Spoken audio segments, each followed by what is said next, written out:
wife Jane in Leamington. Hello, Jane. Gordon Smith. Guten. I can't even begin to pronounce that, can I? There's my help if I bring my mic up. A bit croutonic here. Alistair Murray, Gordon Smith, Joe Holtzman, Peter Taylor in New York City. We said Christopher Gillingham and Jane. Stingray was on first. Ed Worley also right up there at the top. Welcome, everybody. Restream.io. That must be you, Julia. Welcome to summer almost. Yes. And I guess that's good afternoon all in Danish from Gordon Smith. Don Lunabos in Sonoma. Hello, Don. And John Emmett, who, of course, is in Kiel. We'll give you his report up to the moment as we count on the last 10 seconds to today's start. Ted Ryman in Cape Town. Is Ted there? He is. Welcome, everybody. Thanks for joining.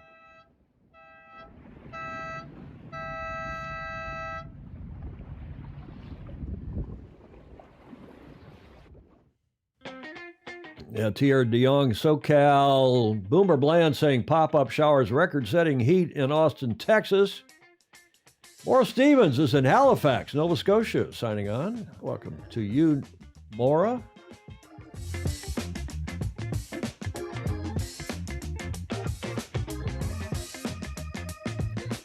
Okay, it's time to get this one going. Hi, everybody. Show number 628, Tuesday, the 20th of June.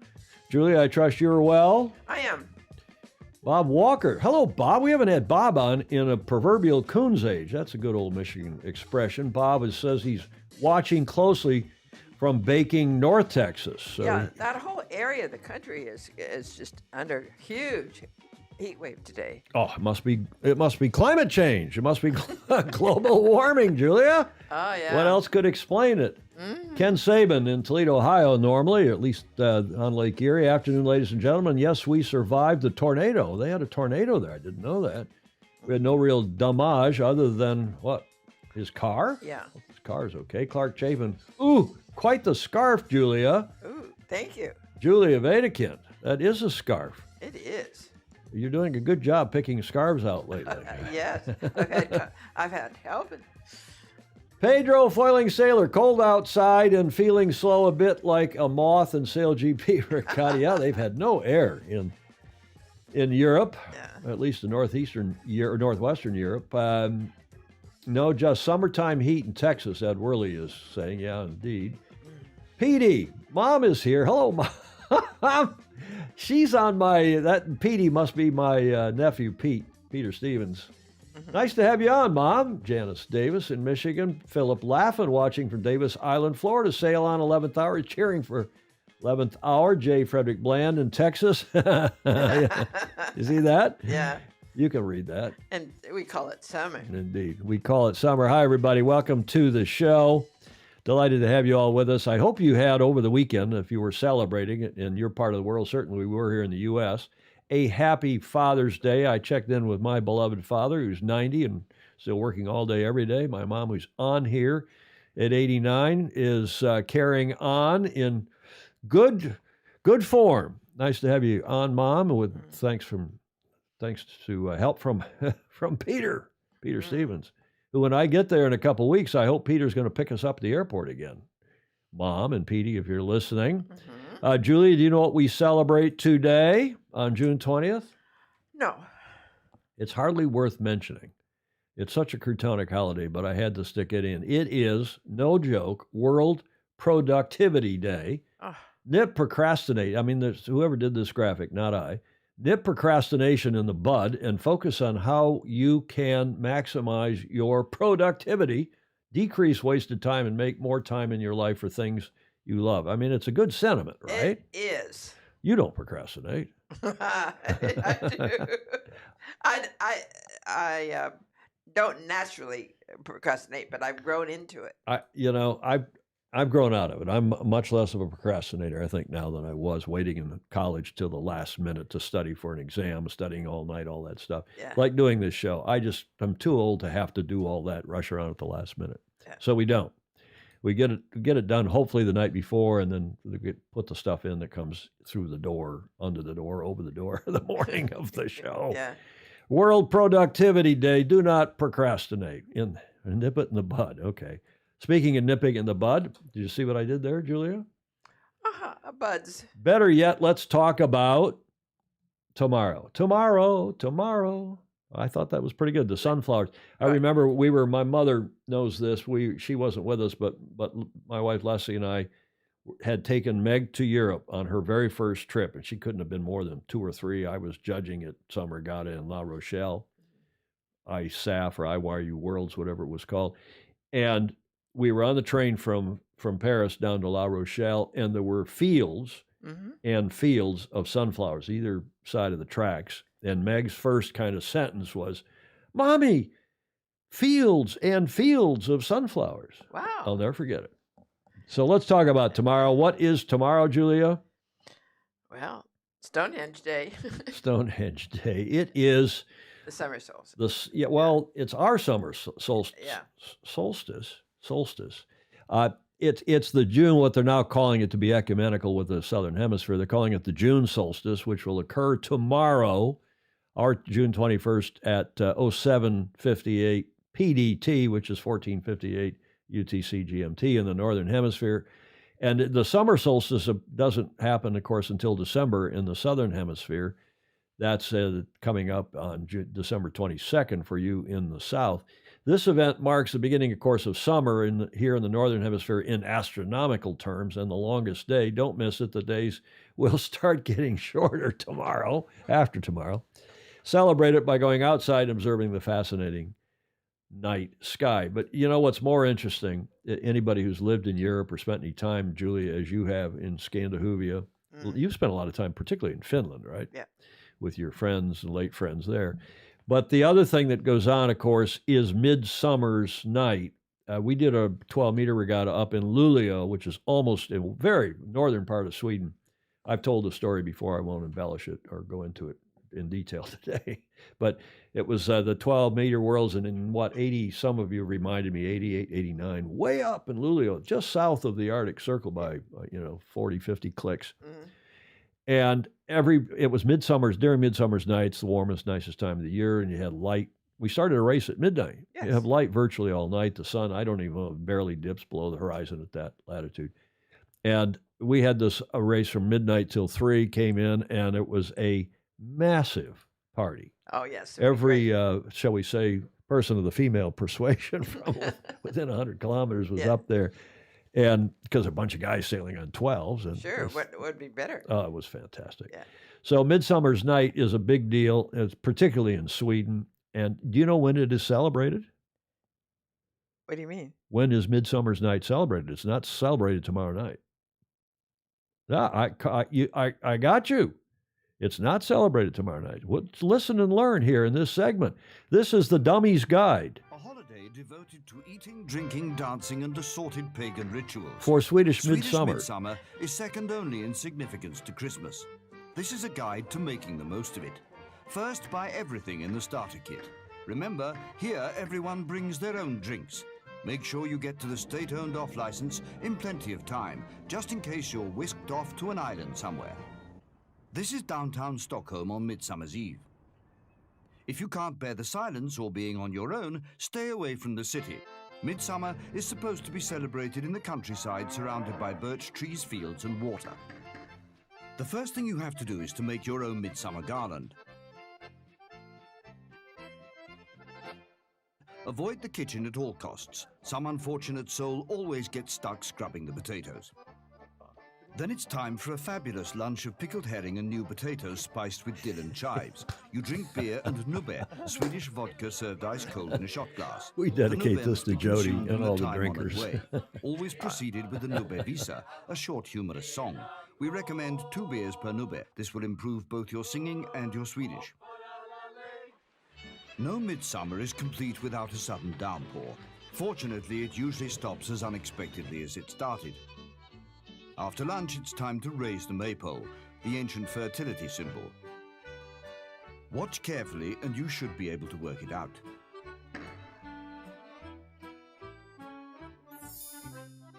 The origins of Swedish midsummer are unclear. For a millennium, it's been a celebration of summer and a fertility rite.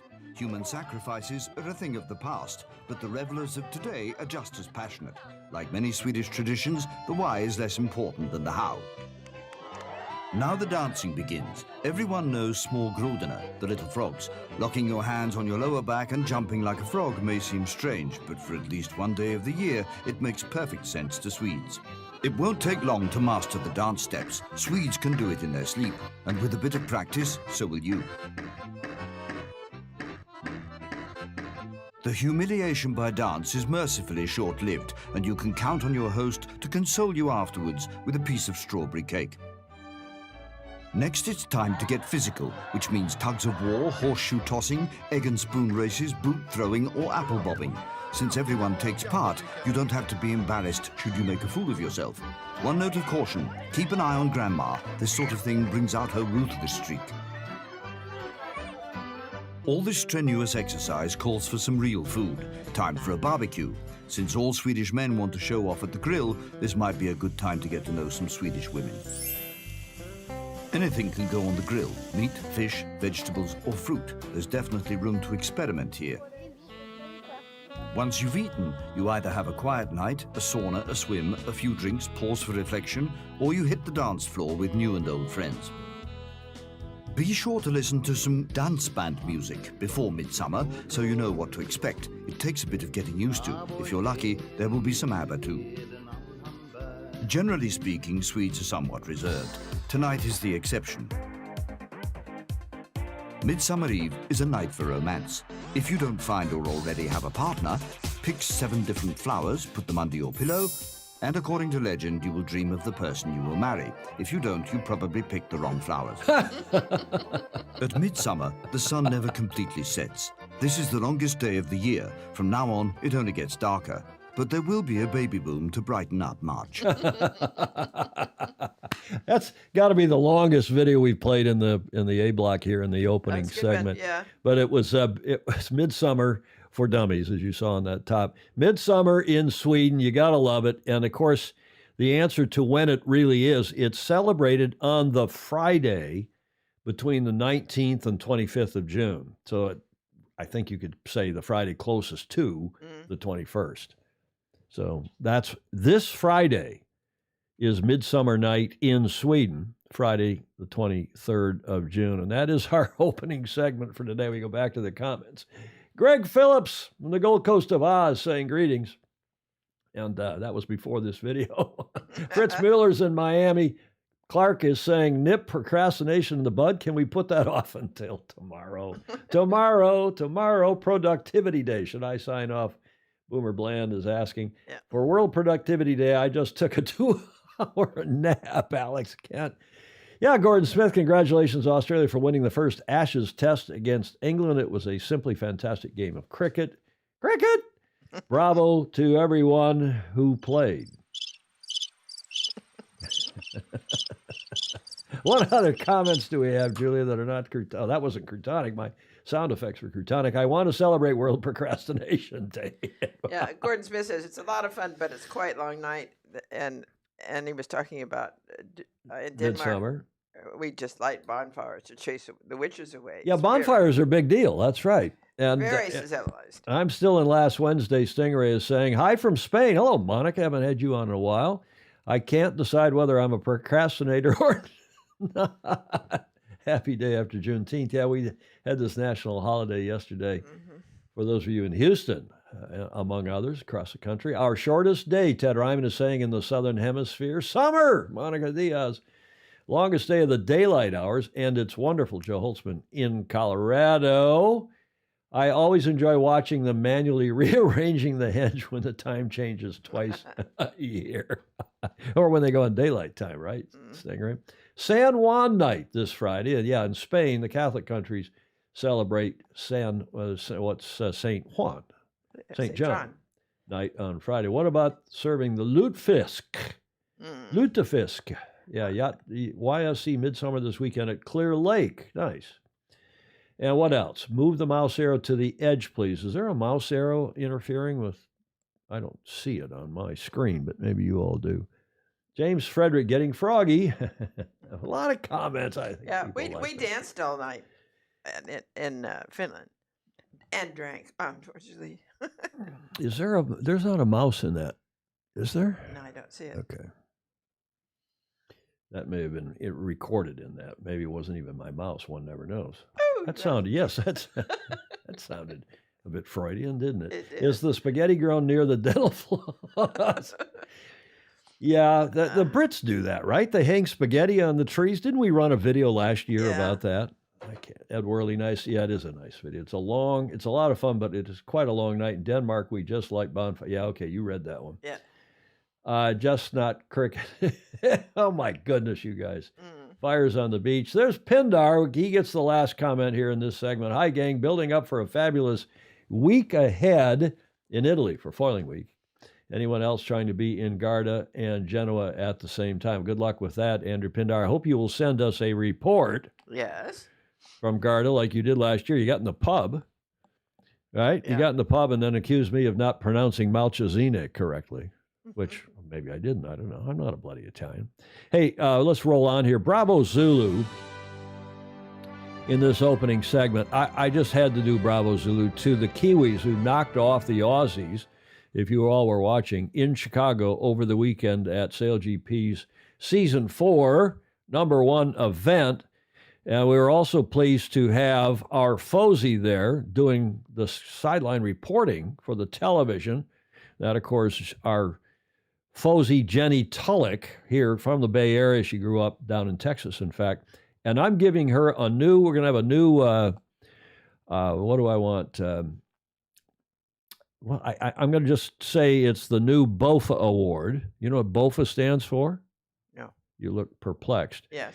You remember when Coots came to us, to Oracle Team USA, and I called him the BOFA? We were doing a press conference, and I called Russell Coots. Well, nice to have you here, Russell. You're the BOFA, the breath of fresh air. Oh, isn't that nice? And Jenny Tulloch gets our new award, the Breath of Fresh Air Award. She did such a good job on the TV, and so much so that she did the wrap-up. They asked her to voice and record the wrap-up video. Here 'tis. Season 4 is go in Chicago. USA, wow, they get pretty loose, they fly. That's a wrap on the Chicago event. An interesting weekend of racing. A lot more breeze the first day, slightly less wind today. In fact, no foiling at all. But the brand new team, Germany SailGP team, making their debut, and they showed they were in the mix. They're no newbies to racing, and they are able to perform when needed. Maybe not so much today, but at least playing with the big guys yesterday. The German teams, they're sitting in 5th. This is their first ever race in SailGP. The wind is up. I think that's really impressive, and they should be happy with that. So after the first event of Season 4, the season championship standings have New Zealand's Pete Burling at the top, Australia's Tom Slingsby in 2nd, Canada's Phil Robertson in 3rd, Rockwall Team Denmark in 4th, the Spanish in 5th, French in 6th, Emirates GBR in 7th, and rounding out the bottom 3, Switzerland, United States, and Germany. How are you guys feeling about the first event of the season? Yeah, I mean, can't complain about a win, obviously. Yeah, pretty happy. It was cool to have different conditions and love Chicago, so yeah, everything about it was pretty good.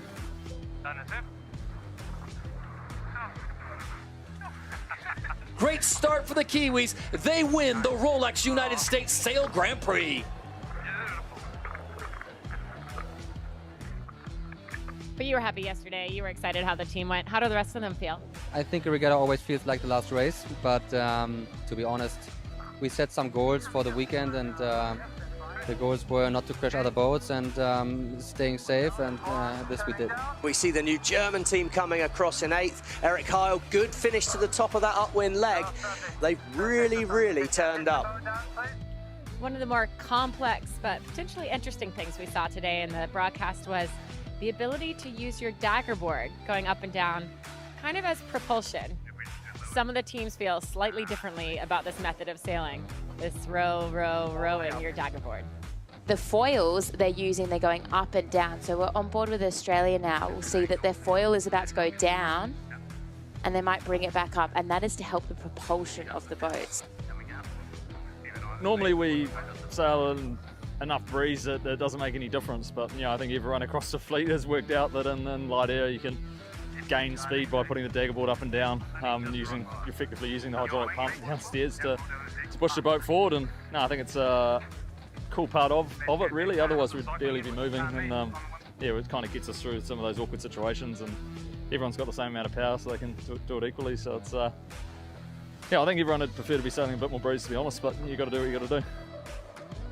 It was super light conditions, obviously, and there's this thing, going on with the balls up, balls down, which actually we raised about 6 months ago, and the umpire still after us told us to go away. So it's interesting that now more teams are doing it. It's become a thing, and I don't think the team should be doing it. It's not really sailing, but everyone was doing it. I don't think anyone really sort of gained or lost from that. But it would be nice if we could sort of put that one to bed. But yeah, a tricky day out there. It was obviously a very different day to yesterday, but it was great, and all the teams sort of interiorizing that new technique with pumping with the windward foil. I don't know how much people were realizing in the broadcast, but we were consistently pumping with that foil, and just going downwind straight with zero wind, and we obviously made it happen in the first one, and then had a keeper in the second one and climbed up one position in the leaderboard. So 5th overall for first event in Chicago for the Spanish team it's all right. So he's on the side of yay for rowing your boat, huh? Yay. So with a snail's pace, it is Spain that will get the win. How about that? Diego Botín and the Spaniards take the victory here in Chicago, race number 4. Vamos. Well, that's Chicago done and dusted. Thanks to everyone who joined us here in person on the Navy Pier and out on the water. And thanks to all of you who joined us online. Next up, the Oracle Los Angeles Sail Grand Prix at the Port of LA. We'll see you then. Bravo Zulu to Jenny. She did a fabulous job. She did. And as Monica Diaz says, she's done a great job with the Super Series and with the Ocean Race. She's helped with that. Yeah. And, bright gal, grew up in Houston, went to Harvard. He's got an MBA now, I think, from one of the unis in London, MBA or something. Great gal, terrific job. And a bit of a controversy. Emmett, before we get to the controversy, Emmett saying, it seems light winds everywhere. Well, it had a beautiful day on Saturday in Chicago, and then it got light on Sunday. There's no sea breeze to speak of in Chicago. So that's always the risk you run. It's weather, for the most part, weather system breeze. And Groover is saying, Steve is saying, replying to John Emmett, Earth is a light air venue for the most part, in my experience. Peter Taylor, we're going to talk about Jimmy in a moment, Peter. At least Jimmy isn't in last place for now. Yeah, the Germans, to be fair, it's an indication of how tough this competition is. Yes. When a guy as good as Eric Heil from Germany, they got some practice, they have a boat, and they come in and they're DFL. It's tough. It's tough going. And, it's great to see Spain now after a few regattas and last year and so on coming in and winning a race. It was light, and it was a kind of a crummy race Sunday morning, but nonetheless, they won. Yeah, Monica, Jenny was great at 52 Super Series and the 44 Cup as well as the Ocean Race when it was the Volvo. Yes. Stingray is asking the salient question, when TNZ started pumping their foils for propulsion on Sunday, how is that legal? Emmett saying Germany on the way up. Well, we can only hope. Krasimir Naumov saying Australia will reign when all at the end. I think you may be right, but we'll see. It's an impressive performance all weekend by the Kiwis. Gordon Smith impressed that Germany managed to get it together so quickly. They got it together. Didn't do 100%, but Spain did, as Monica's saying. Go GBR, Krasimir saying, the GBR didn't make it into the top 3 again. Not much news about the German team, the crew. Well, we'll tell you more about that. Why bother to sail if you can't sail? James Bland. Foils up and down. There's speaking of Pedro foiling sailor saying, foils up and down is not sailing. It's like sculling with your rudder should attract a penalty. Ed Worley agreeing that Jenny did a great job. She's great. Ted Ryman agrees. Spain was not that bad. Go Gallos. Cambridge. She did go to Cambridge. Thank you, Andrew Pindar. Agree with you about Jenny. Ilka Sixes didn't finish racing today, I think. They went to, John had a long day. I talked to him this morning, texted with him this morning. Had a long day in Kiel. He's in Kiel now. He's in Germany. Wow. Monica agreeing that Jenny is tops. In SF, it was blowing 25 to 30 Sunday for the Well, they have this regatta, Julie. You know this here in San Francisco every year about now. In fact, it's Father's Day weekend. Yeah. And the Opti kids come from all over to get some heavy air nominally experience. And it did. It blew hard really blew. Saturday and Sunday. I was over there. Yeah. Didn't I bring you a gin fizz on Sunday? Hey, no, a tequila fizz. A tequila fizz. Better yet still. In fact, we have another one in the freezer. Ferdy, the bartender, gave me 2. He says, well, here, maybe she'll want another one. Oh. So I stuck it in the freezer. So good. you can have that after the show. Light air sailing always brings out a person's real personality. I think hard to split AUS and NZ. I agree, John Emmett. I think they're going to fight it out for the finish in this year's season 4 of SailGP. Okay, now to the controversy about, is that propulsion? Is that an infringement of Rule 42? I turned to our rules and race management expert, Clark Chapin, this morning. There's a picture of Clark giving a race management seminar at our home club in Michigan, Portage Yacht Club, some time ago. Our super Fozy Clark Chapin, and he wrote back this morning. I talked to him actually on the phone. He wrote back and said, the SailGP series has its own unique racing rules of sailing that World Sailing has approved. The current version of version 4.0 says, 42 propulsion. A boat shall compete by using only the wind and water to increase, maintain, or decrease her speed. Her crew may adjust the trim of the sails, parenthesis, included repeated trimming, and then another there's a parenthetical within a parenthetical, including repeated trimming or pumping of the sails, and then the parenthesis closes, and then it goes on to say rudders, foils, and hulls, and perform other acts of seamanship. And Clark pointed out to me, he said, you can read that both ways. He read it to mean that you can't do what they were doing, that is pumping the deck. You can only pump the sails. And I think that's true, but I know that Sir Ben, from his quote, said, well, he went and talked to the umpire some time ago, and the umpire said, get out of here. This is legal. You can read the rules. So with respect, I think their wording is not correct. And Clark said to me, this says that although the sails can be pumped, the foils are not included in that modification to the standard Rule 42. Well, I offer gratuitously, me, the old rules maven, I've offered up for them better language. And I think this is what they intended. And punctuation, Julia, is crucial. I think what they mean is her crew may adjust the trim of sails, rudders, foils, and hulls. I used the double dash, but you could use whatever. You could use a parenthesis, but including repeated trimming or pumping, and perform other acts of seamanship, which just closes the loop with the original rule. So I think that's the language they meant. I offer that to them as a gratuitous help from us and from Clark. Don't you think that's better, Julia? You're the grammarian. It's clear. My mother's on here. She's a grammarian. She corrected my grammar all the time. My mother, I'm surrounded by. I won't use the crude. I won't use the crude expression. No. But Groover agrees, and Groover's an expert. He says, I think I like that language better. And Clark is going on with some technicalities about Oscar and Romeo flags. Kinetics have ruined dinghy sailing, Fritz Mueller. A lot of you will agree. But yes, the point is that by pushing, it's actually, and it's hydraulic, remember, they've got power stored in it. Is it hydraulic or electric? I can't remember now.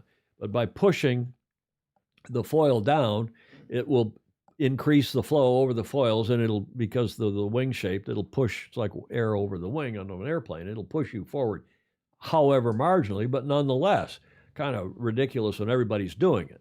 But here's the key, and this is why I don't fault Russell for doing this. They're trying to put on a television show. They're trying to keep the boat sailing. That's why they reduced the crew to 4 people, right? On Sunday, they were down to 4 people. They had the ginormous wings on. They were starting outside where there was a touch of breeze outside the breakwater so they could try to get them started.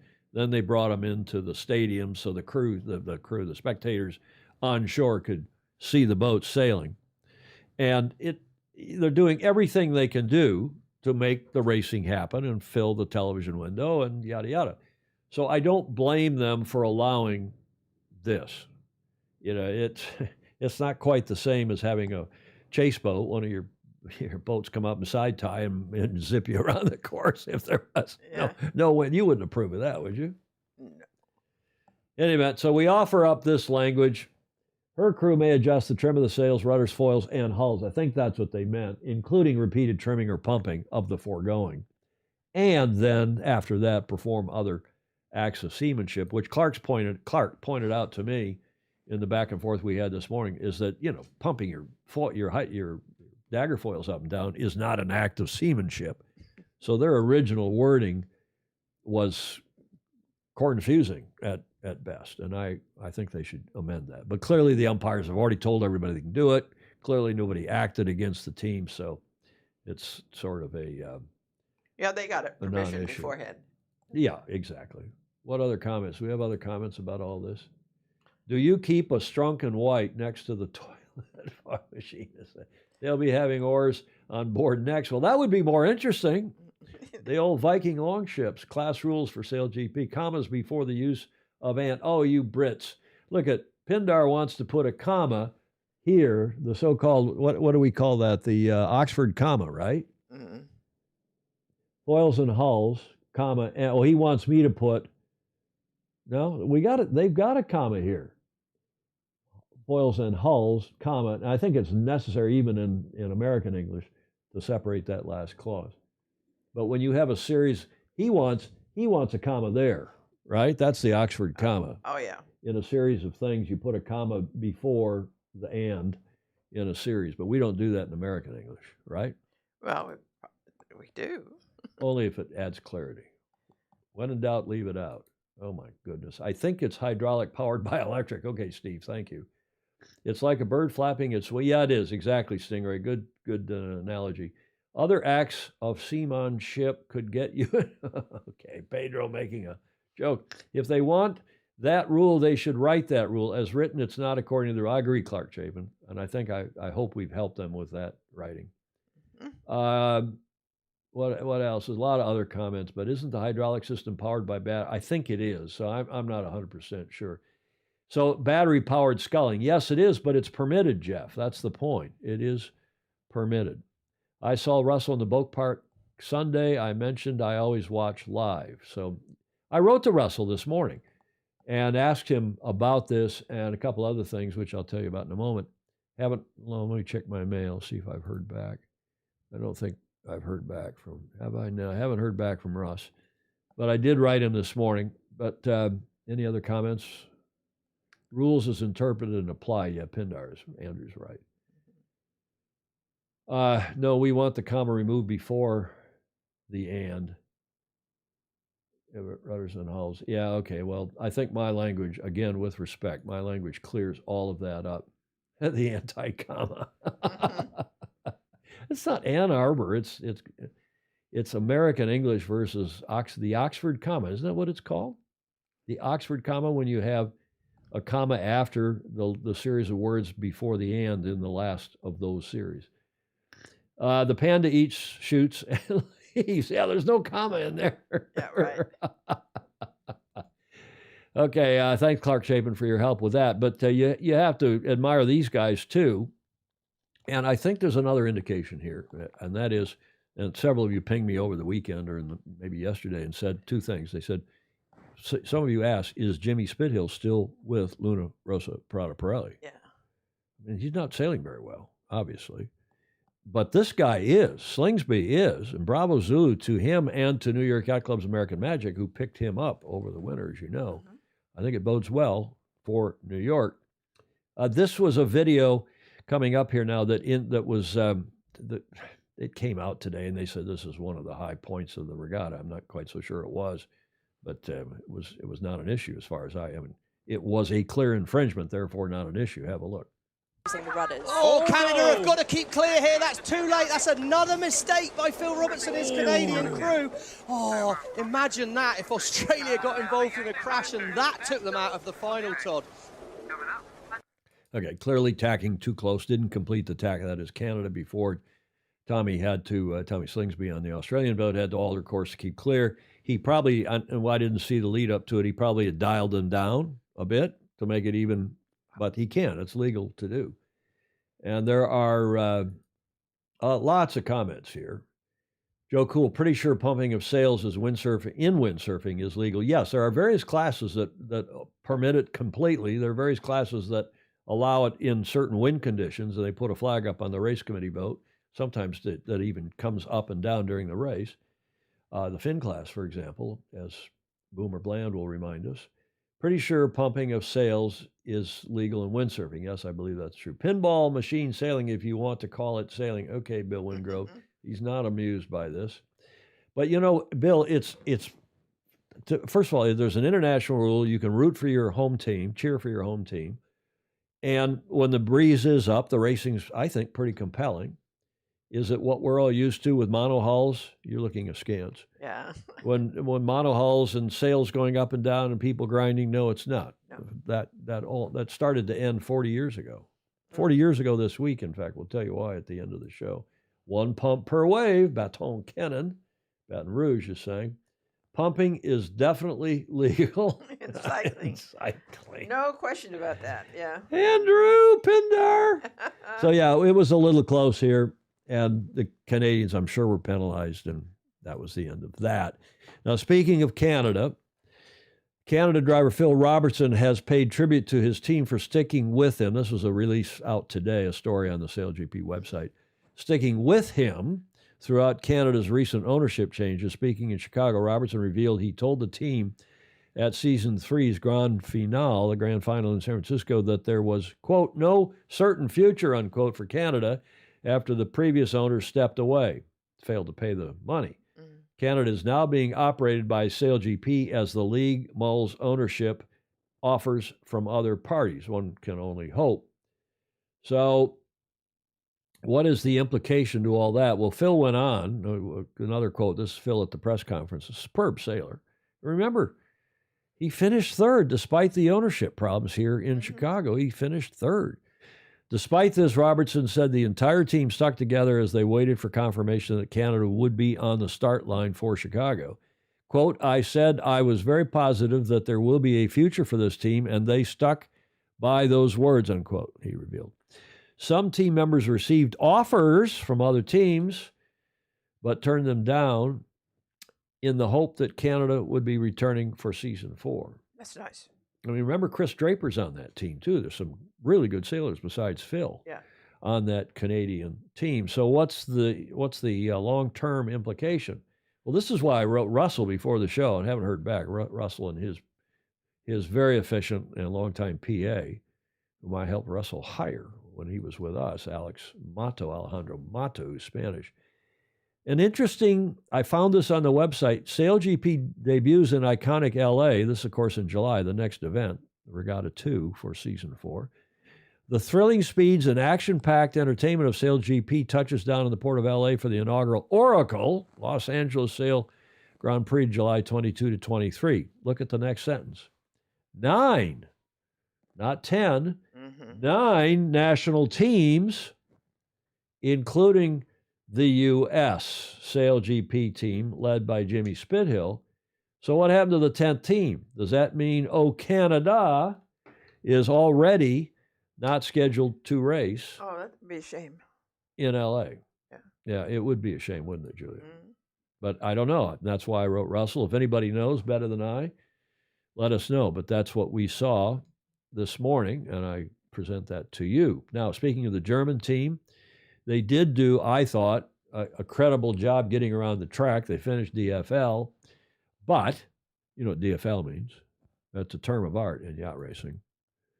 Dead last. You can shake your finger at me, but it's a term of art. We all use it in yacht racing. Yeah. DFL. I mean, there's one thing to be dead last. It's another thing to be DFL. I mean, that's, and they weren't well, they were last, but they were credibly okay. Yeah, because they kept upright and kept going. Yeah, and they didn't do anything stupid. They didn't crash anybody in port starboard and have any big problems. So you give them credit. Right. And it was breezy on the Saturday, and this is a great shot from the Saturday. It is. And here's a video about them with their skipper Eric Heil. Have a look. The first time on the F50 was very different to what you see in the TV. It's way more unstable than you expect. You really have to work hard as a team and coordinate all the people together to get it running. Usually you sail against, you know, your class members, and here you meet all the people together. So all the legends of the sport come together here in one series, and that's pretty special about it. Germany coming in hot, and this will be their first race. Lot on their shoulders, Stevie. What a moment for this new team. Eric Heil at the back there. We just spoke about the goals for the event. So for us, it's still the progress, and the learning curve is the most important thing to us. And we are realistic, yeah, but we will take our chances and try our best to catch up as quick as we can.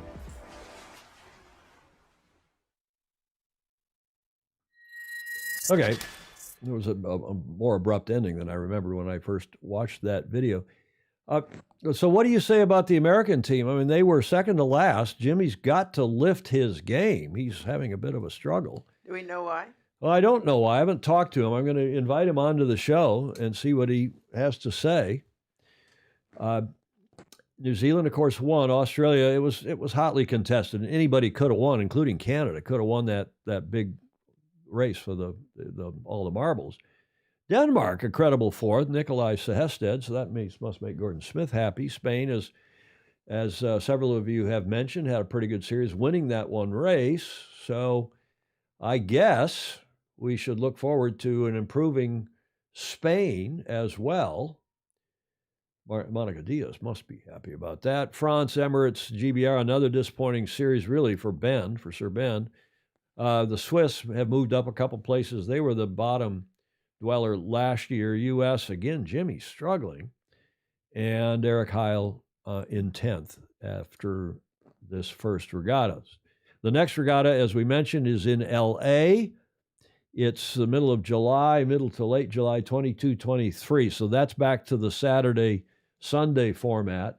By the way, you can count them here, 5 regattas if you count Bermuda, the 9th regatta. And if Canada still happens, and maybe it won't because of the problems with that team, but 1, 2, 3, 4, 5, 6, counting Bermuda, regattas in North America this year, which should be helping Jimmy, if anything else. Interesting. I know Daniel Gruen, if you're watching, has had a few things to say about how many regattas there are in the U.S. instead of in Europe. Regardless, the next regatta is the 22nd through the 23rd, that weekend, with practice on the Friday, Oracle SailGP in the port of L.A. And one more thing to remember, Julie, they got blown out. There was so much wind on Thursday. They had no practice day in Chicago. So Eric Heil, for his first regatta, didn't even have a chance really to practice. He had a couple days of practice before that and had a couple days of practice here in San Francisco in secret because they didn't announce the team till after San Francisco. But, bravo Zulu. Yeah. Great stuff. And the next one is in the Port of L.A. Too bad it's not in Long Beach, but there's money in the Port of L.A., so it's going to be up. The Angelinos call it San Pedro. We would call it in Spanish San Pedro, but the Angelinos call it San Pedro, up there by the prison, the Port of L.A. And, it's where the Transpac race starts, L.A. Yacht Club and so on, so a perfectly good spot to run a race. Let's get to the Coach's Corner with our good friend, John Emmett, Super Fozy, an Olympic coach of considerable repute, checking in from from Kiel, Germany. But before we get that, we're going to play a video by John, rounding out the Moth Worlds. It was a bit moth-eaten, because they only got 2 races in, official races, so they didn't declare it a world championship. They didn't meet the minimum number of races required. But nonetheless, they had a good regatta, and a Kiwi won. Wow. Have a look. Well, it's pack-up time here, and the Moth Worlds concluded with only 2 races, so unfortunately not a regatta. At that point, after 2 races, Helena Scott, you were leading. Just tell us about the week, and hopefully we'll get out the rain before too long. Thanks, John. Yeah, it was a tough week. Obviously just not much racing, which is what we all came here for, but I'm really grateful to the race committee, the volunteers, the UK Moth class, the Weymouth and Portland National Sailing Academy, and everyone that made this event happen. Everyone was doing their best and the wind did not play ball. I'm proud of myself for putting 2 pretty good races together. You had a good lead after 2 races. Thanks, yeah. Just have to be ready to capitalize when you do go racing, and this doesn't show in any results, it's intangible, but just keeping my head in the game every day when it was, continued disappointment and trying to stay positive and motivated. Yeah, I mean, the boat part was lovely, people were very focused, and actually looking, even after 2 races, there wasn't any surprises for me for the people I saw at the front of the fleet. It's the people I've been talking to all week, and that's a very interesting thing. What's for you next? I mean, I'm sure you want to pack up before you get too wet, but further afield than that. So a big transition for me right now. I'm actually about to fly back to San Francisco, where I've been living and working, and then in a couple weeks I'll be full-time in Barcelona as a mechatronics engineer with American Magic. Brilliant, that's what we wanted to hear. We're trying to get it out of you earlier, and that's really exciting. There's a lot of AC guys here. What will be next for you in terms of your moths? I had a little chat with Jacob, and he's already bigging up next year. Yeah, I'm planning to bring my moth to Barcelona. It has to go back to the US because of carne stuff, but I am planning to have it there. Don't know how much I'll be able to sail it with everything going on, but for me, even if it's just a couple times a month, it's just for the soul, it's a good release. So I am planning to train a little bit, and then I'm really looking forward to the Worlds in New Zealand in 2024 at Manly Sailing Club. Brilliant. Well, very best of luck, and thanks so much for chatting to us. Thanks, John. Thank you. Wow, it's been a really frustrating week here at the Weymouth and Portland National Sailing Academy. It's now the pack up, and believe it or not, it's starting to rain. The southwesterly did come in. No racing today. Not quite sure what to say to all the visitors, but Jacob Pye, you won every race you sailed, and you must take some positives from that. Well, yeah, it's been a very disappointing last week for everyone here, and yeah, there's been a few very good pointers leading up to the regatta with all the training and all the other races that we've been managing to put in, but it's just been so disappointing that the wind hasn't played its part. I mean, some people were here for I think a month before the racing started. Yeah, well, they've almost made a better call because they've had a better time really. There was more wind before then, so unfortunately it's come to what it is. Yeah, and I'm looking in the background, and the southwesterly has come in. You were cut off by the time, but I just have to say, congratulations. You were the person who did the best in what was unfortunately a non-regatta.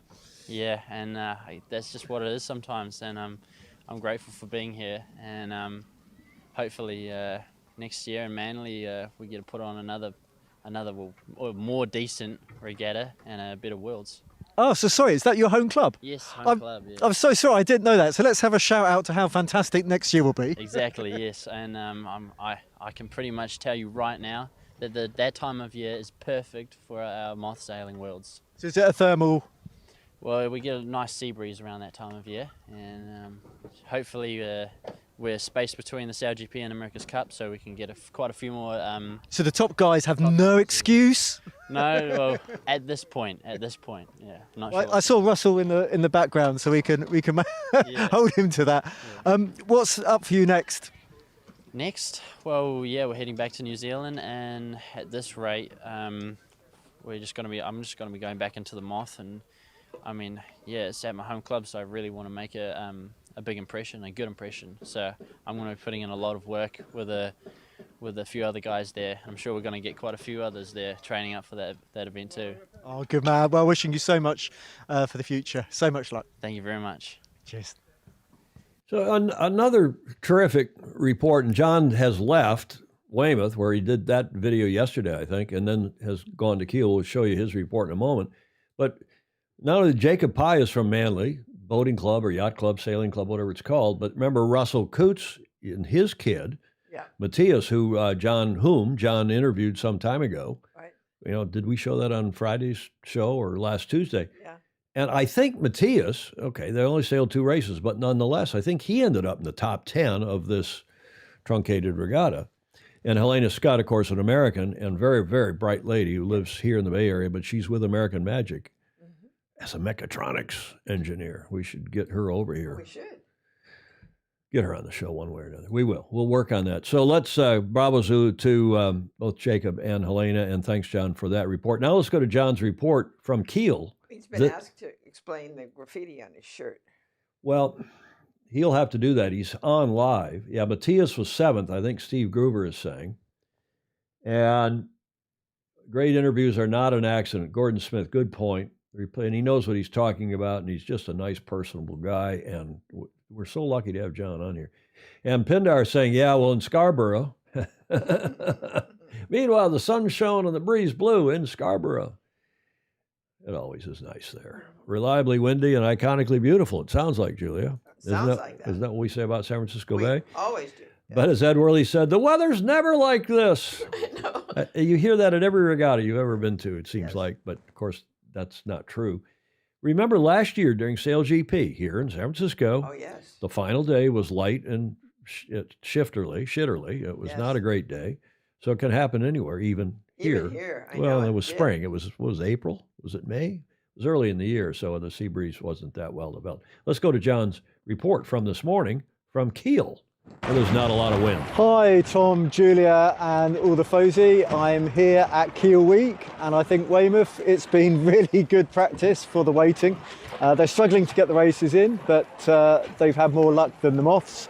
So the groups have got uneven starts and finishes. So that means that you've got some groups which are going sailing now and some which are remaining on shore.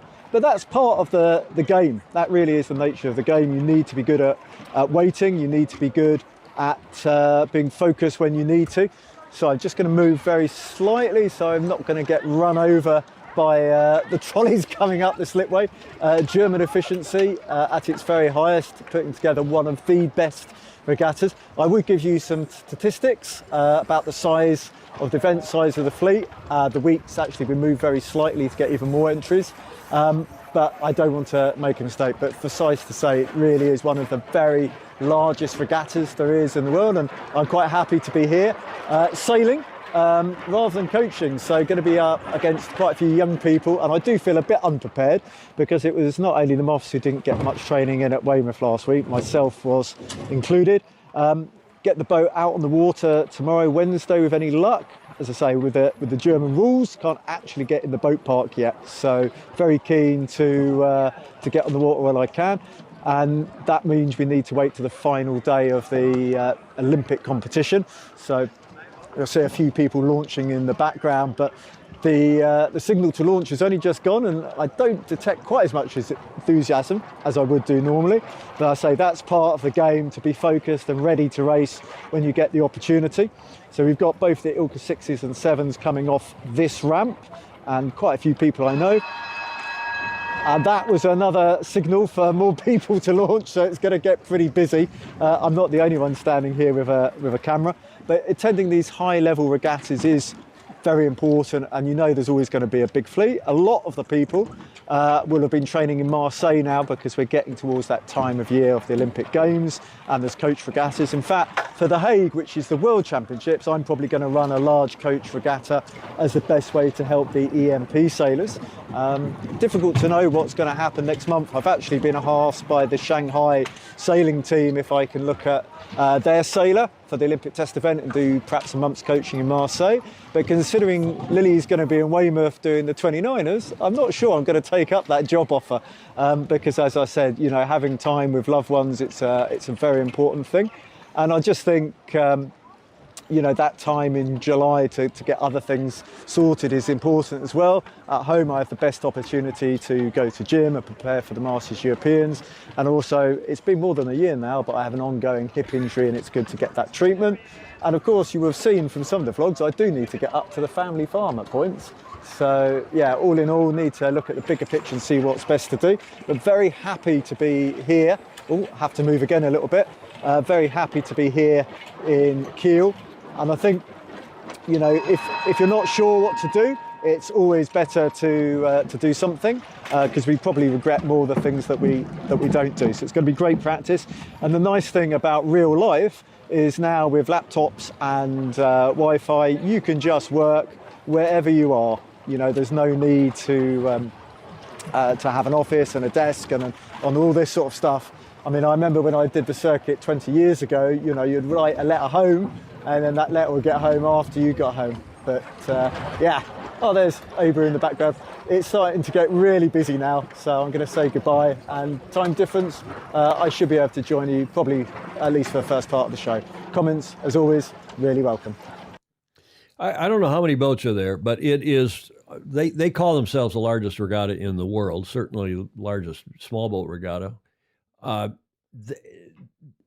they run it, this is the first half is sort of ending now because non-Olympic classes have been sailing and some of the Olympic classes have been sailing so far. So I know today the one or two of the other classes wrapped up and I've got a report in a moment and Boomer Bland will be happy with our report. But let me digress here and go into what they call the world's biggest sailing event. But you see the subhead down there in the lower third? Tough sailing, great entertainment, because this is not just a regatta. This is one of these events that attracts people from all over the Northern Europe, just families, to come watch the festivities on the water, even if they're non-sailors, probably especially if they're non-sailors. But along the fjord, they build up a regatta village with big screen TV. They have bands playing at night. They have bands playing during the day. They had today, or was it yesterday? I guess yesterday, they had 7.5 hours, 7 hours, 45 minutes of live TV. Our friend Julia Mirko Groschner has been involved in this for years and various others. And I've had great time up there in Kiel myself when we lived in Hamburg. And it is, if not the world's biggest sailing event, it's right up there. This is the 142nd year for Kieler Woche. Will take place, taking place as we speak, from the 17th to the 25th. An extraordinary international atmosphere, one of the largest sailing events in the world. Regatta sailing at the highest level, all true, unbeatable class diversity. Everybody works the word diversity into their press releases. This is Kiel Week. For those of you who are geographically challenged, Kiel, which was a big World War II submarine base, a naval base for Germany up here between Hamburg and Aarhus in Denmark. And of course, you know, the boats in the ocean race did they started in Aarhus, went down here, sailed by Kiel, and then went back out and around to go down here to the coast of the Netherlands for this the second and final leg of the ocean race. Thank you, Julia. The other thing I just want to note here, because people don't realize this, but Hamburg, Germany is north in latitude of London, and it has a very similar climate. It's warmed up by the Gulf Stream that comes up through there. Of course, warms up England and Ireland and even the northwest corner of Europe to a degree. So much for the rest of you in Scandinavia. But it is a beautiful town. That is Kiel, day and night. This is the Opera House and the Rathaus, the city center, the city hall. And I spent a lot of happy hours there. Meg Leslie and I used to run up there to watch sailing, or if I was judging or whatever we were doing. Just a terrific event. And here is their video, their official video from yesterday. Have a look. Well, although there was a lot of promise in the forecast today, there were still long periods that racing was a lottery. Competition did start in a good gradient breeze, but it was burned off as the temperatures rose. The changing breeze made it anything but simple for the classes racing, particularly around the middle part of the day. For the Olympic 49er FX class, the most important thing today was actually for the class to get their first races in and to get some scores on the Kieler Woche results table. The first two races today were exciting for the 49er FX Olympic class racing at Kiel Week. But ultimately there was disappointment for the German team Maria Bergmann and Hanna Wille, who are locals from Kiel. They led the whole of their race but were subsequently disqualified for jumping the start gun. The beneficiaries were the Italians Stalder and Sperry, who were promoted to win in the yellow group. There was a thrilling finish in the second race with a spectacular mark rounding at the end of the second upwind. Kraus and Sumchen used their boat speed to get past their rivals at the mark, but they were then countered by Bergman and Ville. But again they looked to be on course to take the win, but Sach and Sach stole the victory just before the finish. And so the cousins had took advantage of the somewhat biased finish line, took the shortest course to the line to pass a posse of rivals and win the second race. Ja, Augen aufhalten, das ist das Einzige, was man machen kann. Keep your eyes open. That's what you need to do. Follow your intuition and pursue one strategy. Don't mess around or get nervous. That's the best you can do. Und das, glaube ich, das Wichtigste.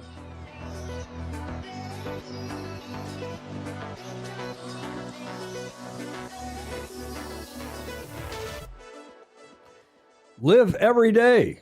You can watch it live on Kieler-Bindestricht, as you would say in German, Bindestricht-Volka.de.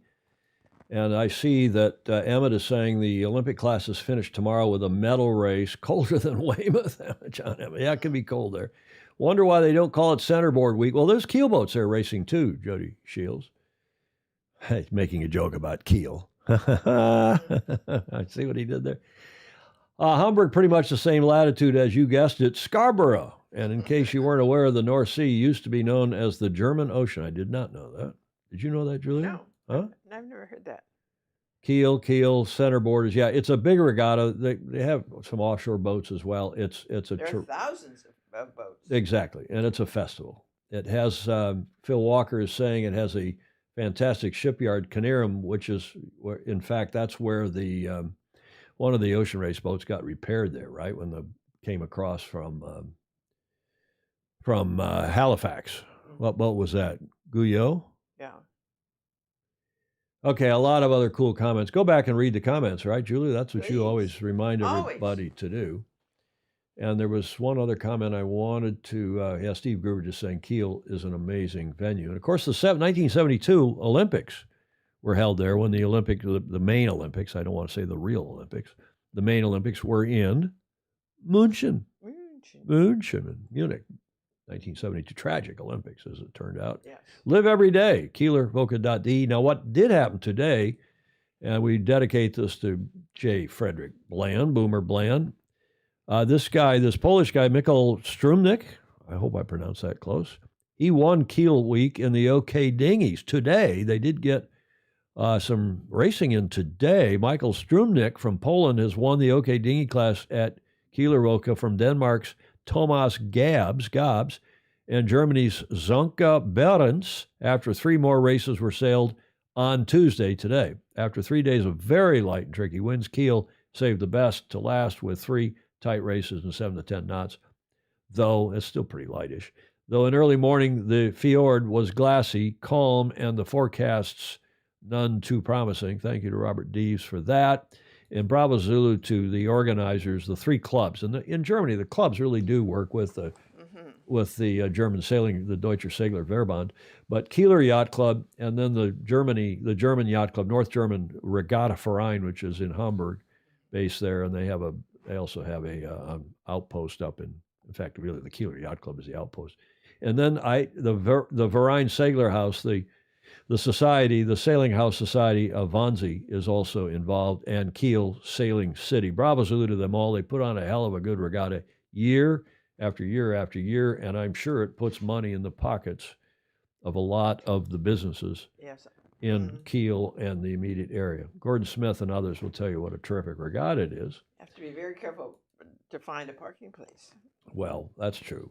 But you know what else goes on? And they have, just like at a big football game, gridiron game here in the U.S., they have big parking outside of town with buses running into the center, to the regatta village on the fjord, and it's quite a deal. I was also going to say one other thing about Kiel and what an amazing venue it is. Schilksee, the venue from the 72 Olympics, amazing, sailed there in 72, 74, and a couple other times. Fritz Mueller is saying, yeah, indeed. It is cold, but it is a fabulous festival of fun. I didn't mean to be alliterative. Is that a word? Alliterative? But terrific venue. Bravo Zulu to them all. And thanks to John Emmett for his reportage. Julia, he likes to say, Yes, please like, follow, and share. Other people want to know this information. yeah, thanks, John. Again, thank you very much. As we carry forward, shall we talk now, Julia, about the ocean race? Yes. Probably the next big event that's going on. They are racing, as you all know, from Den Haag down to Genoa for the final leg of this race. They're calling it the final stage for the VO65s that are on this leg. And then they have an import race on the 1st of July in Genoa. This is the standings, current standings, as they're racing what they call stage 3 for the VO65s. I've not paid a lot of attention to this, and I'm not going to, frankly. Wind Whisperer, because they're only doing these certain legs in Europe. Wind Whisperer is again leading. They have quite a big lead, about 56, 57 miles, according to this. And last I looked at every bit of that. And likewise, Team Wholesome PRB with the new skipper, Benjamin Schwartz, because the Kevin Escoffier got excused from further participation after that incident in Newport, Rhode Island. But of course, this main story remains this collision that happened at the start. Clear of each other. This was the moment. 11th Hour Racing Team realizing that they needed to turn, but ultimately being stuck in that position.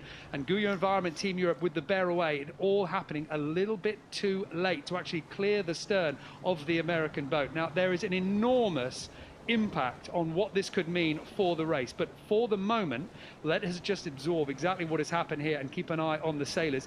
It seems like everybody on board was out of the way of the collision, and the boats still look relatively seaworthy, but what a collision here, Dee. And in the end of the day, that was only by what, half a meter, just that last split second of bearing away from Guyot. It wasn't there.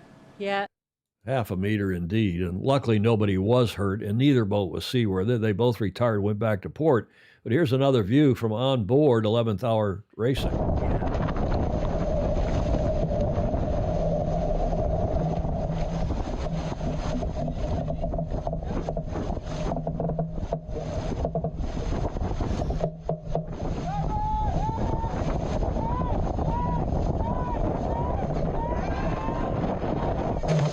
I just can't believe Charlie hung out there. He's lucky. See,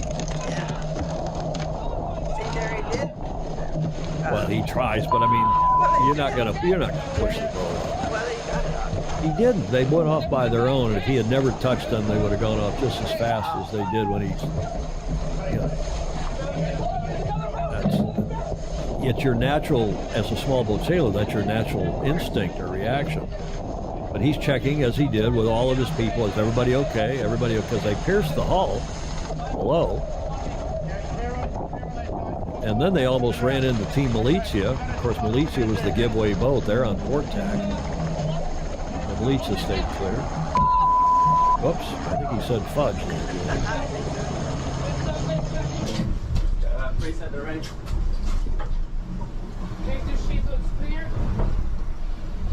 Stand by, guys. Okay, ready to keep come down? Keep coming down. This is a replay now. 2, 1. Turning here.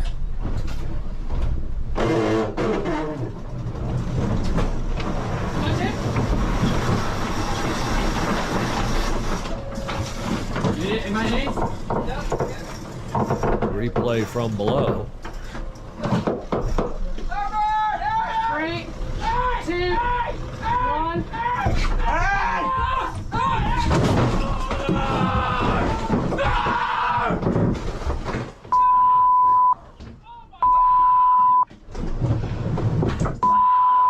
Everyone okay? Yeah, we're here. Everyone okay? Yes. Okay, let's spell this. Okay. Okay. Let's spell Get the boat under control. There's another boat. Yeah, okay, we're good. There's another boat. Here comes. You can look in the upper right corner Okay. No, you as keep Malizia goes by. Okay. See him in the window. Okay, pilots on. My boat. Copy. Yeah, clear on these guys. We've got 5 of them coming round. Yeah. There they go. You've got to decide what we're going to do. Okay, we've seen this a couple times now, and I think enough. But it was not a little bit of damage. The boats weren't seaworthy at all. This is the aftermath. They were holed. Charlie Enright's USA 11th hour racing, and they went back to port, as did the croutons on Guillot Environment. And now they did a very quick repair. Bravo Zulu to them, because they did get the boat repaired. And here they are leaving the dock, 2 days ago now,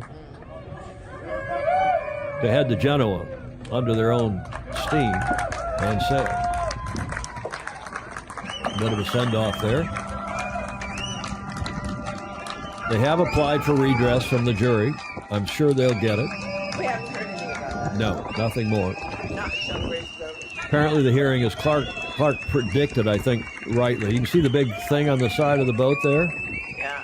That's the patch right there. So I think Clark correctly predicted that the hearing would be in Genoa after all the other boats, because they all have a right to be at the redress hearing, the other teams that may be affected by any decision of the jury, which obviously Wholesome PRB will be affected. But it makes a huge difference in this race. Well, exactly. Winner or loser for 11th hour. Right. So that's they're heading out, and then today's report comes out. Doesn't even mention any of this. They're just talking about the other 3 boats that are still racing and the boats in the VO65. I mean, I guess that's what you have to do, but no mention of the progress. Well, here, you be the judge. We saw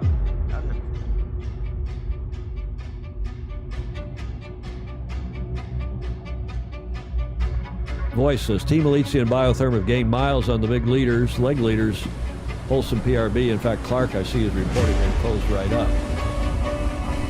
It's Wholesome, the green boat. Easy sailing gives time for a sailor's mind to wander. It's about how you overcome the different conditions.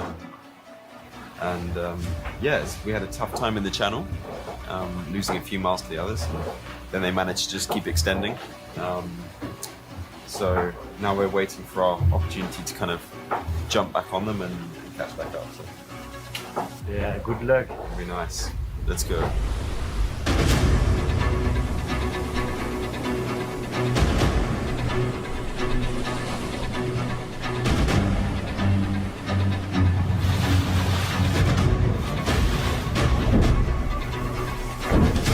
Talking about the leftover food of the day.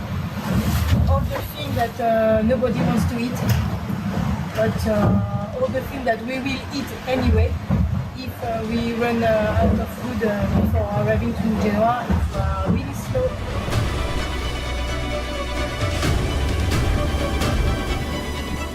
And this is the first time we're going fast, this is we're doing 21, 22 knots. Feels good because we've been more like doing like 7 or 8 knots the whole time. So finally some speed, but it's not going to last long because we're going to be into some light weather again in Portugal. Okay, so lighter winds expected along the Portuguese coast before a transition to stronger wind from behind as the fleet passes through the straits and enters the Mediterranean. Now the VO65s feeling the love on Team Jajo as they fight with Mirpuri Trifork Racing Team. We haven't pronounced these before, for second place while chasing down the leader. Good navigator on this boat? Yeah, I think we got a very good navigator on. I think he's doing a very solid job.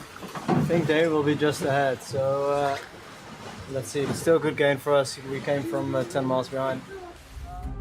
Thanks to Clark, we have a very good idea of how difficult it is. Indeed.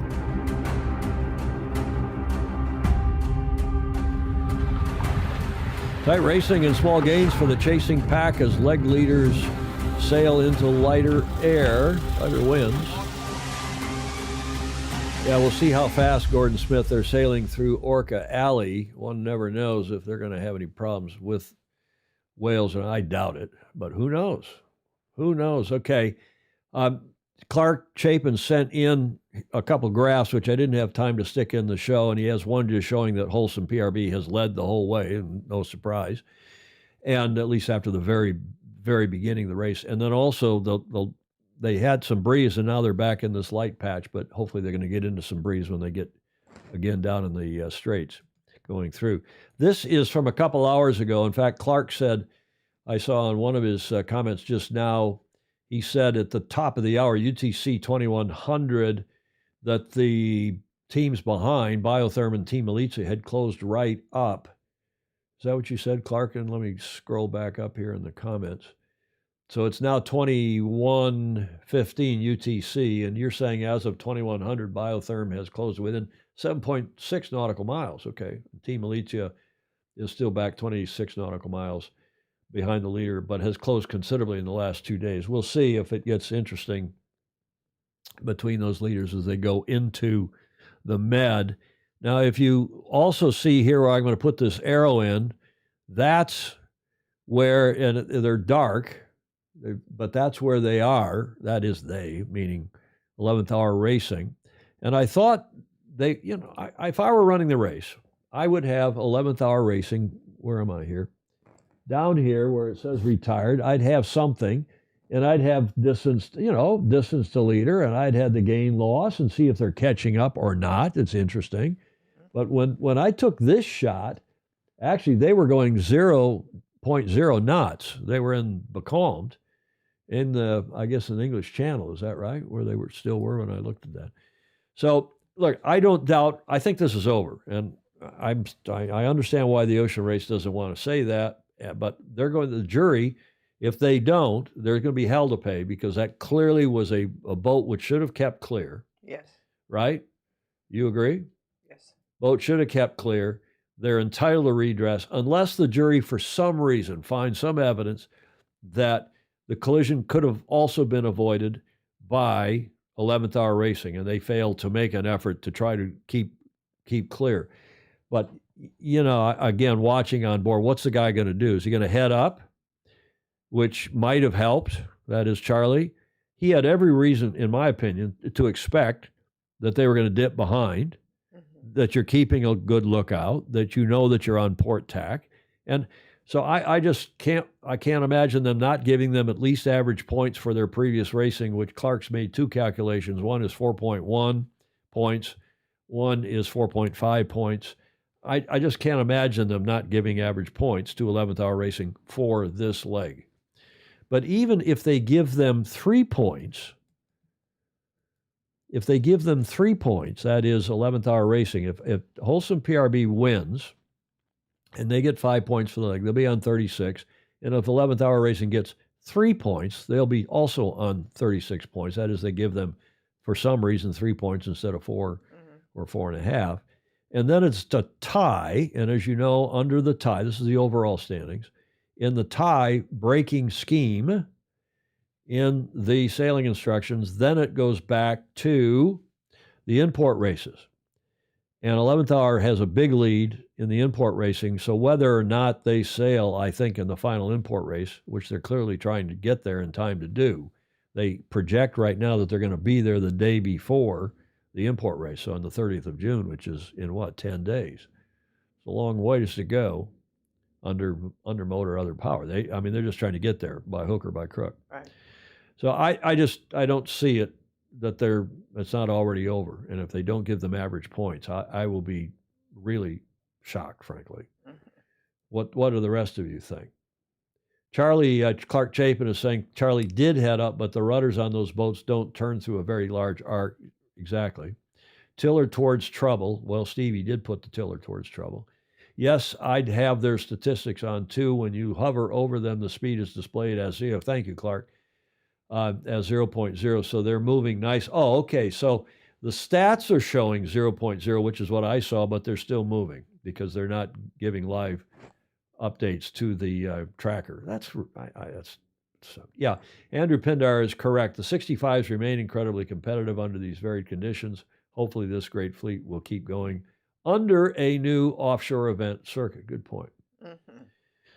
So we shall see what is going on. Okay, we'll carry on here and move forward. But I will say one other thing. I think it was unfair, people who have criticized the organizers, owners of the ocean race, for running a couple loop-de-doops before sending them out into the ocean. They've had no problem doing this before. I mean, Scuttlebutt criticized them, said, oh, this is the fault of the organizers and the race. Excuse me. They've had no problem doing this before. In more constrained waters, for example, in Newport, Rhode Island, in the East Passage in Narragansett Bay, they ran a couple loop-de-doops. No problem. They've done it everywhere else. These boats are not terribly maneuverable, but these are superb sailors, superb teams. And if they're maintaining a lookout and doing the proper thing, they know the rules. Bloody hell. I'm not going to blame the organizers for wanting to give the sponsors and the local hosts who are paying real money to have these stopovers and the import race. I think criticism is not only unwarranted, I think it's cretonic of the ports and the organizers for that.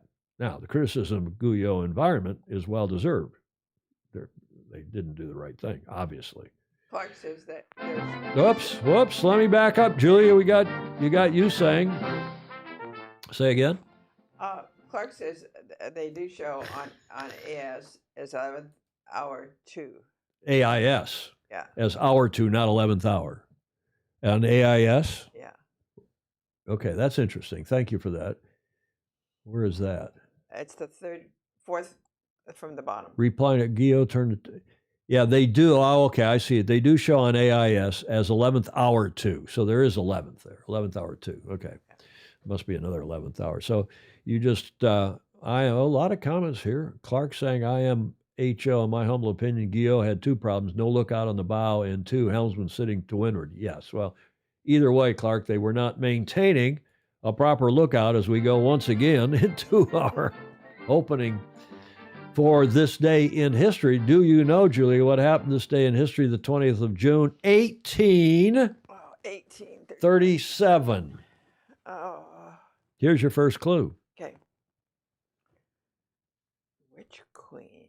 Which queen? Anyone have an idea what happened on this date, June 20th, 1837? I don't recognize the castles. Well, because you're too young. Gruber's got it. It's Victoria. It is Queen Victoria. Oh, good.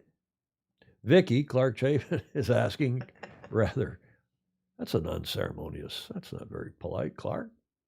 You know her name, she actually had a German first name, and then she got rid of it. I'm going to tell you that in a moment, too. As you would. As you would. Okay, so Queen Victoria, H.M. Queen Victoria, who was born in 1819 and lived to the ripe old age of, was she 80-something, 1901. What is that, 82 years old, right? Yeah. Queen Victoria came to the throne. Gordon Smith, well, not quite, but almost. We'll give that to Gordon Smith. She didn't quite come to the throne. You know, she was a big diarist. She wrote everything down, including her trip down to see the America's Cup in 1851 from her summer house there on Cowes, Summer Castle. 1887 painting by Henry Tanworth Wells, according to Wikipedia. This happened on this day in history. Victoria turned 18 on the 24th of May, which meant that a regency, because you can't be queen until you're 18, right? So less than a month later, on the 20th of June, 1837, William IV died at the age of 71, and Victoria became Queen of the United Kingdom. In her diary, she wrote, quote, I was awoke at 6 o'clock by Mama, who told me the Archbishop and Lord, forgive me, our British friends, I don't know how to pronounce this, Conyngham, were here and wished to see me. I got out of bed and went into my sitting room, only in my dressing gown. Ooh. And alone. And saw them. Lord Conyngham then acquainted me with that my poor uncle, the king, was no more and had expired at 12 minutes past 2 this morning, and consequently that I am queen.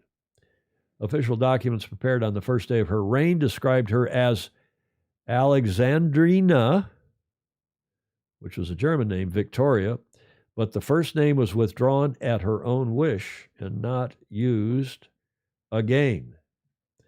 So that was on this day in history. She ascended, if that's the right word, or ascension was today. And then, of course, in 1851, Her Majesty visited, you see what I did here? Visited the Victorious. Come on. The lower thirds are fun to do most of the time. Victorious Yacht America, and we leave you with this thought. She inherited the throne at age 18, became a national icon.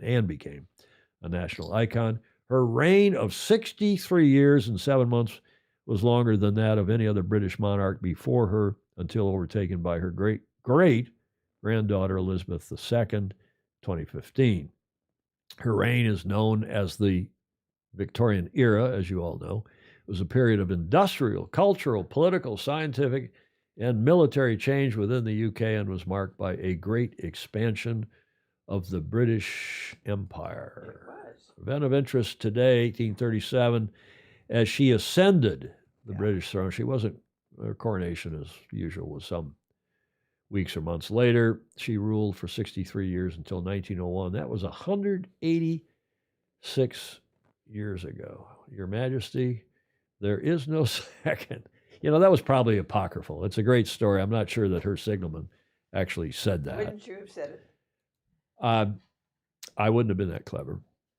If I were her signalman and she was watching the finish and she said, "Who is first?" "It's the Yacht America, Mom. "Who is second?" "Your Majesty, there is no second." And of course, the truth is, it could have been said, because the second place boat was so far behind, nobody could tell who it was. It was 13 minutes behind. Do you remember the name of the yacht? Oh, I should. Ahead of her time, she launched lingerie line Victoria's Secret Andrew Pindar. And it was no longer a secret. It was no longer a secret. If I identify as the king of Wanji, can I get all the benefits that go with it? Yes, of course you can, Joey. I thought you were the king of Wanji. Wanji. Yeah, Ed Worley is saying her diary on visiting the racing and visiting the Yacht America would be fat. It is. I have it. I don't know if I got it from Hamish Ross or elsewhere. Hamish has got a bunch of her diary, her writings, I should say. Yeah, Queen Victoria came to the throne, not quite, but she ascended. She was notified that her uncle had died on this day in history in 1837. America's Cup. We haven't covered a lot of America's Cup stuff because the teams are kind of packing up and moving to Barcelona. And Stingray and I keep talking about the S fight that's going on with the mayor having stepped down, or she didn't get reelected, the leftist, socialist, communist even mayor of Barcelona. She's the one who did the deal. And her, apparently, according to press reports we're reading, Monica Diaz will tell us, her successor is not too happy to embrace the America's Cup. And yeah, they'll raise the money and it'll happen. But also the locals are not too happy because they're overrun. COVID's over and they're being overrun by tourism. Again, Barcelona's a fabulous place. And they're overrun by tourism. And they're saying, what, we're going to have now another event? I mean, they already have the big the mobile phone conference, which is there every year, and they've got lots of other stuff that goes on. And now they're going to have this event? What is this? They don't understand it. It's not Formula One, which happens there every year. It's not other events that go on. And there's no Spanish team. There'll be a Spanish team in the women's event and in the youth event, but not in the main America's Cup. But I thought it was time to look in on one of the teams we haven't checked in for a while with whom we have not checked in for a while. Thank you. Why do you look at me like that? Cheshire cat look. And that is, of course, Ineos Britannia with Sir Ben Ainslie and co. Have a look.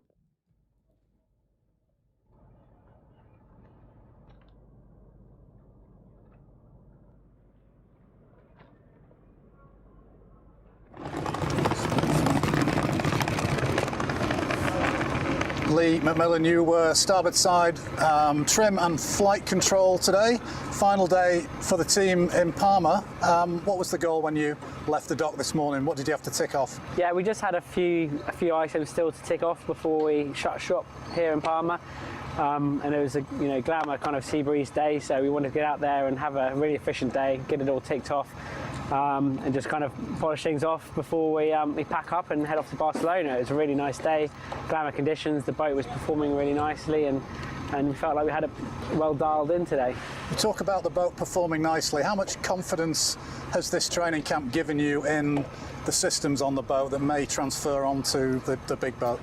I think across the board, this period here in Palma has been invaluable to us as a team, and T6 has provided a huge amount of information for us to work from, and helping us make those design decisions going into RB3. And yeah, so it's been a really amazing time here in Palma. The conditions have been fantastic all the way through the winter, and this place hasn't really missed a beat for us. We saw you sailing today downwind with a little windward heel. What might that be doing for you? What might the benefit of windward heel be? I guess the kind of getting into those modes, you see it in in the moths as well quite a lot. It just unloads the boat a little bit, and kind of as those lighter conditions kind of come in, keeping the boat on its feet a bit more nicely, and gives us a bit of performance. Looking at the time here in Palma overall, does the list ever get ticked off, or is there still just new stuff go on the list every day as well? There's a lot of stuff still coming online. Looking ahead to Barcelona, there's a whole new list coming our way. So it doesn't stop. We're always just moving on to the next thing. It doesn't stop all the way to the end of the America's Cup. So we just kind of keep on learning, keep on putting new testing items on the boat, and the whole time trying to improve our skills as sailors as well, and making sure that we're giving the right feedback and kind of sailing the boat well to get the right kind of data. When you look ahead to Barcelona, how do you feel about it as an individual and a team? Yeah, I mean, personally, it's been fantastic being here in Palma. I've absolutely loved our time here. But obviously, getting to the venue where you're going to have the cup, there's, it kind of steps things up a little bit. Being on the same patch of water as other teams, is always really nice, and there's always that kind of competitive spirit. No matter what boat you're in, that you want to kind of, see how you're lining up against other teams. So it's going to be really great to be in the venue and kind of really kind of bring that kind of whole America's Cup atmosphere to the team. That's a great summary, Lee. Thanks for talking to us. Right, thanks. Okay, that's checking in with Sir Ben's team, still in Palma de Mallorca, and headed across soon, as you heard them say, or him say, headed across to Barcelona. What is it, 80, 90 miles? Is it 120? Andrew Pindar will know. Clicks from there. So Stingray's made a couple of jokes. Ed Worley's got a few. Ed does not, he's with you, Julie, he does not like these boats. He doesn't like this current edition of the Cup, and a lot of other people don't either. I'm sitting here wondering, and I know it's been done again and again, but making a smaller version of this boat gives you some information, but doing the small Good question. one and the full size one are really different things. Good question. We'll see how well it scales and how well the team have been able to scale the whole thing.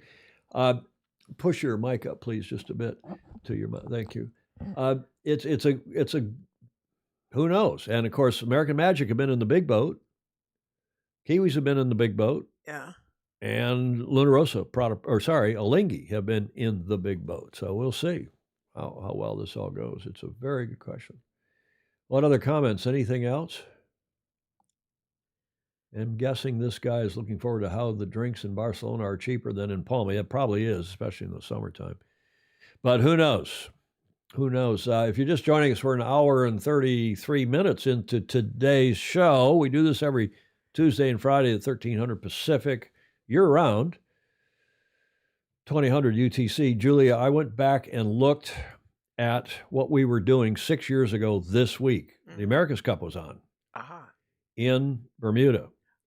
And that's when we started doing those pre-shows. Yes. Mm-hmm. And I was just trying to figure out what our anniversary date was. And it wasn't until July 11th, 2017. That's when we first did our, what was then called Tuesdays with TFE, or whatever the hell we called it then. Yeah. And the first show was Crutonic. But I was really hard on myself. But then I realized in those days, 6 years ago, we couldn't stream from a computer. We could only stream from even from an iPhone, maybe you could from a Samsung or a what do you call it, an Android phone. And we had a phone on a tripod, right? No microphone, just talking to the thing. I was sitting in front of the TV here in pointing. We had the big TV. This is out in Studio A. We had the big 55 or 65-inch TV, and I'm here, and I'm in all the shots. We didn't have the ability to go close up on whatever we were showing on the TV. But you know what? For 6 years ago, and you go back and look what other people were doing, it was still arguably pretty okay, although it looked croutonic to me.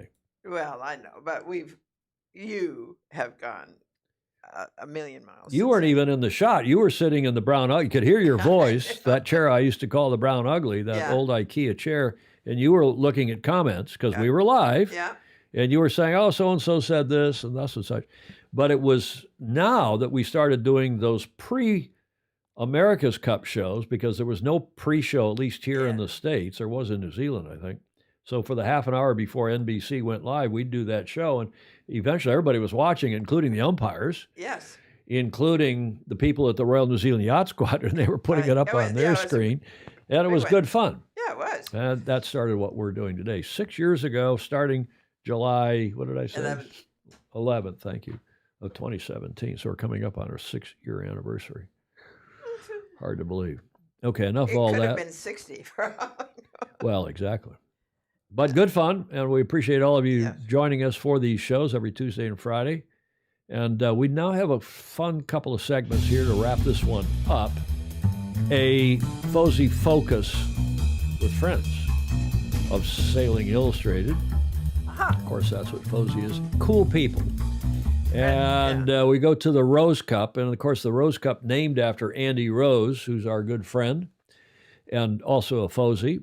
And we will be down in Newport Beach. One of you asked, Ed Worley or somebody asked, when is the Governor's Cup? It's the last week of July. And starting next week, maybe even this Friday, if I can get one in the can, get it recorded and done, we will start interviewing the 12 sailors that have been invited, the skippers, to the Governor's Cup.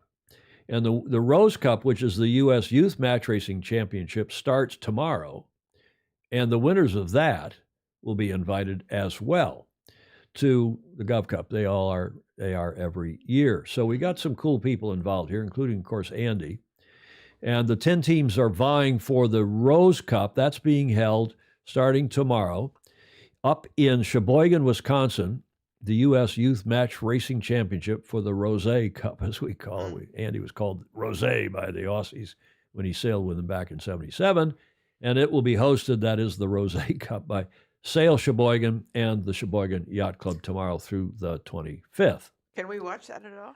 I don't think there's TV, and the reason I don't think there's TV is because if there were to be TV, I'd be there producing it with Andy and Chris Bretschker and co. We did it last year in Long Beach, at least the final day or maybe the final 2 days, I can't remember. But it's a big effort and a lot of money.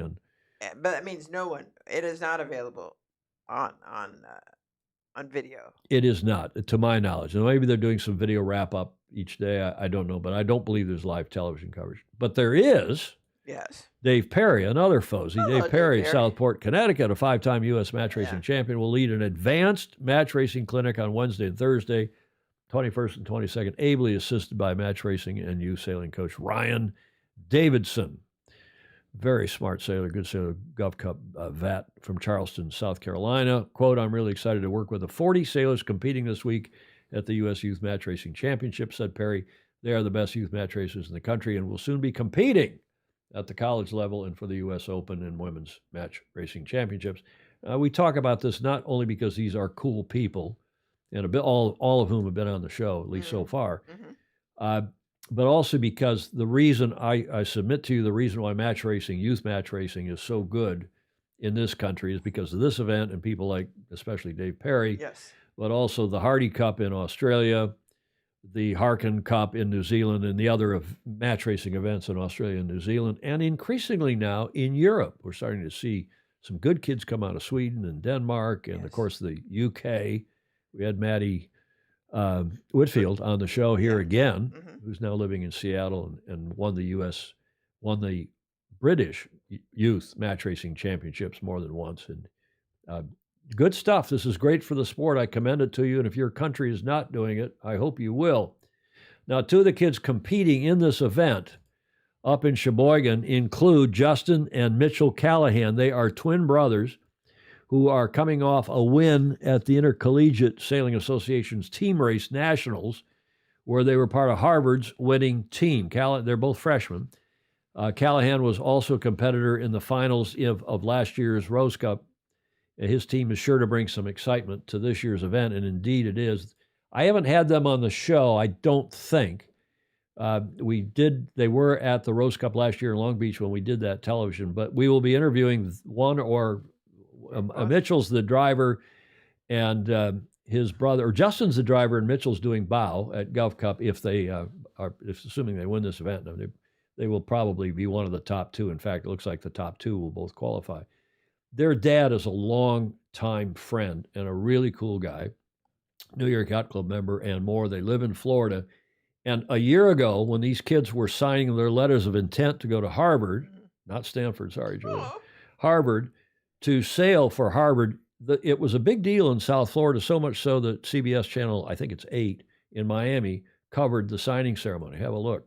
Two South Florida brothers are about to embark on a major educational journey.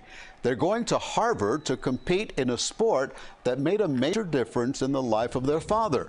As you're about to see, sailing is in the blood for this South Florida family. With big smiles on their faces, twin brothers Justin and Mitchell Callahan made it official in front of friends, family, and teachers at Immaculata LaSalle High School. They put pen to paper and signed letters of intent to attend Harvard University in the fall. The two high school sailing champions will hit the high seas as members of the Ivy League University sailing team. Harvard doesn't offer athletic scholarships, but the twins are getting early admission as outstanding scholar athletes. We're really, really grateful for everyone that supported us and everybody who showed up today. I mean, it just speaks volumes to how nice everybody is in the school and how supportive everybody's been to us as we've gone through this journey. Much of their journey has taken place on the water as competitive sailors, a passion passed down by their father. Paul Newport, Rhode Callahan Island. is a There's Paul, their quadriplegic dad. who competed for the U.S. Paralympic sailing team. My dad went to the Paralympics twice for sailing, so he dropped us off one day, and it's kind of stuck with us ever since. We've been sailing for the last 11 or 12 years. Paul has been in a wheelchair since suffering a freak accident when he was 21 years old. It didn't stop him from graduating from Harvard, having a successful career as an investment banker, and starting Sail to Prevail, an organization that promotes sailing for disabled children and adults. He's cheered on his boys since they took up sailing at age 7. Well, more than proud, I'm very happy for them because they worked very hard academically and athletically. He is truly my role model in life. I mean, just the perspective he has on life and just the feeling that he really can do everything, and to grow up and really see him do everything is really special. Outstanding family. Once they get to Harvard, Justin plans to study engineering. Mitchell plans to major in economics. Yeah, they're brilliant kids. I think one of them was the valedictorian, the other was second or third in the salutatorian or third in their class. It was a tough high school. Their dad is a peach of a guy. He's a lovely guy, a longtime friend. I love the guy to death. And he's done so much for our sport, notwithstanding that he's been in a wheelchair since he was, he's my age, more or less, maybe a couple years younger. Yeah, since he was 21. 21. And the kids are, needless to say, it's amazing how media savvy the kids are now, how comfortable they are in whether it's the role models of other people or whatever it is. But great stuff. Yeah. And Pindar is saying Paul Callahan continues to give fabulous leadership in both disabled and able-bodied sailing.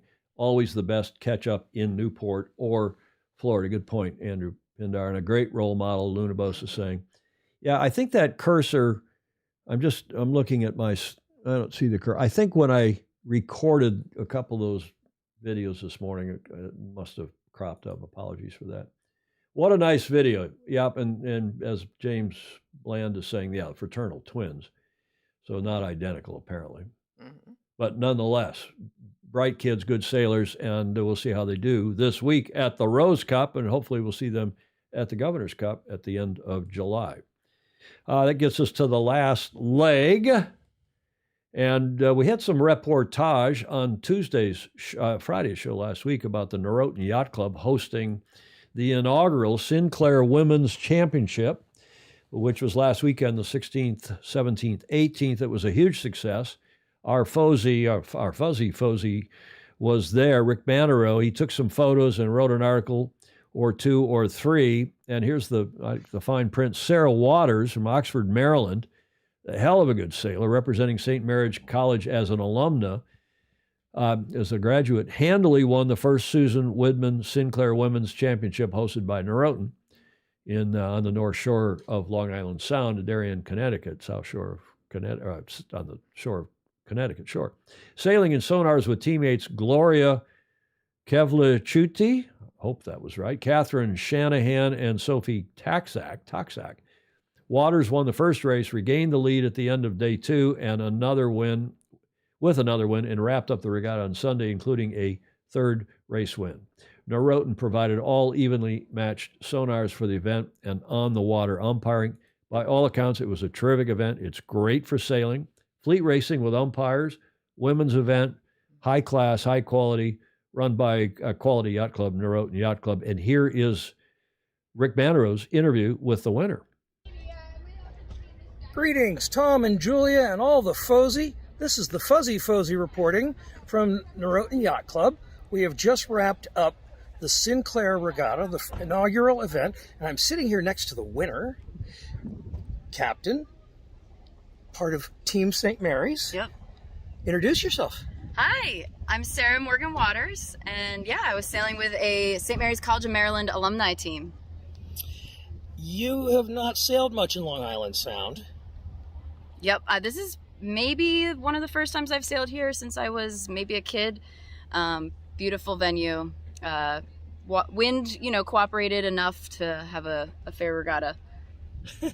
Well, we certainly had a shift in wind. We had a shift in weather, wind up, wind down, wind all over from northwest to northeast. How did you deal with those adversities? Oh. I mean, you just kept throwing big numbers up on the board, like 1s and 2s. Well, there were some deeper numbers, but yeah, I would say not well. It was an emotional roller coaster, to say the least. Definitely some highs and lows, and just trying to keep those lows as, narrow as possible. Okay. You're a college All-American? Yep. And you happen to have had a ringer on your team in Miss Catherine Shanahan. Oh, yeah. Who I've watched sail since she was in Opties. I watched her win the Leiter Cup at Stamford. Absolutely. Catherine was a 2015 grad from St. Mary's, but I think all 3 of my crew were ringers at St. Mary's. We had Gloria Kevlichu and Sophie Taksak, and they graduated in 2021. Obviously, anyone that comes out of St. Mary's is a ringer. I was talking to the local ringers.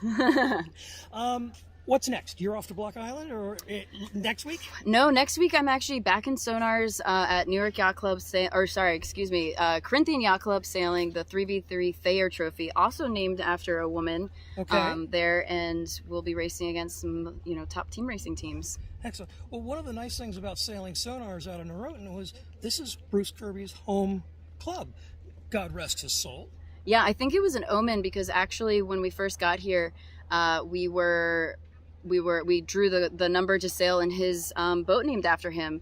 Apparently he had a nickname of Jack for various reasons, and there's one boat here named after him for that. And we got to sail it on our first day. So I think that was a pretty good omen. Never doubt the omens. Thank you and congratulations. Thank We you. look forward to watching you in the future. Thank you so much. Nice stuff. Thank you, Rick Bannerow. And he's saying that Buttons Padden did the writing about the regatta, and I pulled that out of sail-world.com. Rick Bannerow, my bad. I gave her some borrowed glory from her younger sister, Elizabeth Shanahan. Elizabeth was the Leiter Trophy winner in 2018. Okay, well, no worries. Lynn Hamilton Agnesi making a good comment.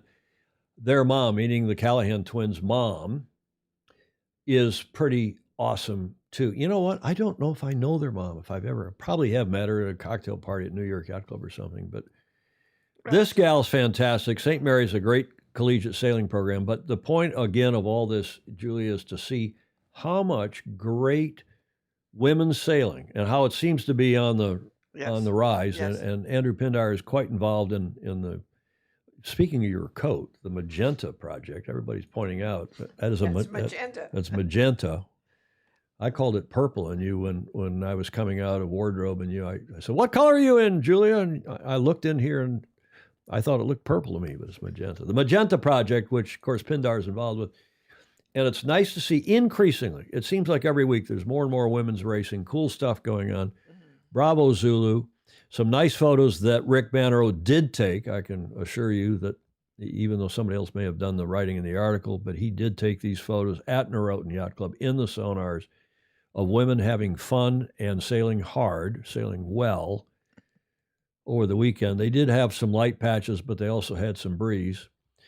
And I wish Norotan would put all the crew names on the results list. This is not their result list, it's somebody else's. But Bravo Zulu to Sarah Waters and Aaron Maxwell and Megan Grappengater, I'm not sure, Rudnick. Carmen Cowles, who we talked about on the show on Friday, she and her sister were in the 4th spot and on down the list of some pretty impressive sailors, at least from this country.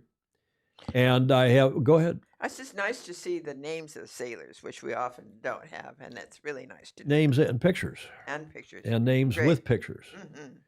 Which, of course, Robert Deves does, the Finn class and the OK Dinghy class and a few others, but so does our not-so-fuzzy Fozy. He has shaved. Uh-oh. Look at that. And I knew you would approve, Julia, because you don't like facial hair so much. No, I don't. And Rick Bannerow is no longer the fuzzy Fozy. He's now the clean-shaven Fozy as of either this morning or yesterday morning. I'm not sure which. Thanks, Rick. Thank you, Rick. Nice report. Gets us to the finish line. This nice J24 photo from Davis Island Yacht Club down in Florida. We're going to change these photos up here pretty quickly. If anybody has a finish line or a starting line video or photo that you'd like us to use, or a last leg photo even, we will do so. We try to take them from various clubs around the world. Julia, who is our winners of the day? Here's your hint. Who is that? Our winners of the day. Oh, my nose is clogged. Well, I'd say 11th hour. It is. Well done. The team, the shore team and the sailing team of 11th Hour Racing for their Herculean repair effort. Bravo Zulu to them. They got that boat turned around faster than I expected they would. And they're back on the water, as you all know, headed toward Genoa. And I hope they get there in time to race the import race. And I hope the boat's in pretty good shape so they can race the import race scheduled for, and I'm no doubt will happen, the 1st of July. The croutons of the day. I mean, I don't know what else to say. I love Jimmy, but this team, for whatever reason, it's time to lift their game. They've had a long struggle here in SailGP, and I hope they get back get in the winning way. Is that the right thing to say? Get on the winning ways, in the winning way? Yep. They're out of their own groove, and they ought to get in it. Get back in the groove. Better yet, Julia, well done. Pindar is saying we have significant Magenta Project events coming up at Foiling Week at Malchesine. Did I say that close, Andrew? And the Ocean Race in Genoa next week. Looking forward to sharing. Thank you. If you'll give us a report or even a couple paragraphs with some photos, we'll include that. 11th Hour Racing, absolutely. Beware of the Orca. Mm-hmm. Fritz Mueller agreeing, amazing job as was that in their last AC shore cruise matter. No question. Very good point. Very good point. And let's get these guys back on track, because we'd like to see all the teams in winning. Yes, in winning ways. Back in the groove, as you said better, I think, Julia. Okay, Whiskey Tango Foxtrot.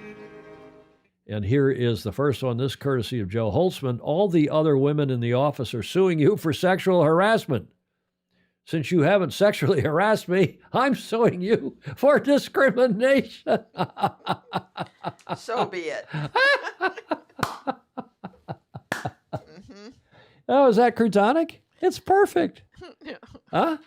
I think it's funny. I do too. I hope everybody else does. If not, to hell with you.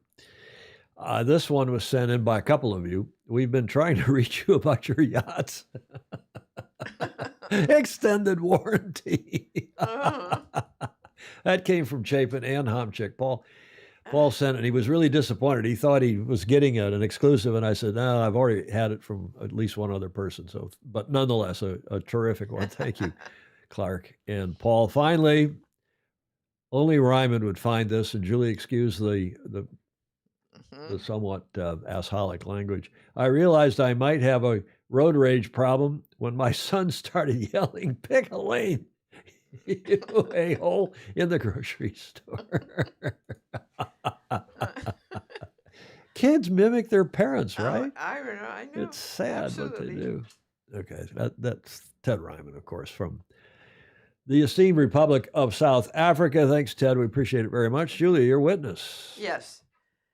I'm finding more and more people who appreciate knowing how to get in touch with us, and you can help them by following, and sharing. Indeed. Thank you very much. And if you will, please become a patron. If you haven't already, those that support us, you keep us on the air. This is viewer-supported media. Patreon.com/join/Sailing Illustrated, and give us $1 or $2 or $5 or $10 a month to help keep us on the air. Just send us a check, or as Rich Fishbeck and his bride have done a few times, they've sent us a meal after we've done a long a long evening watch party or something.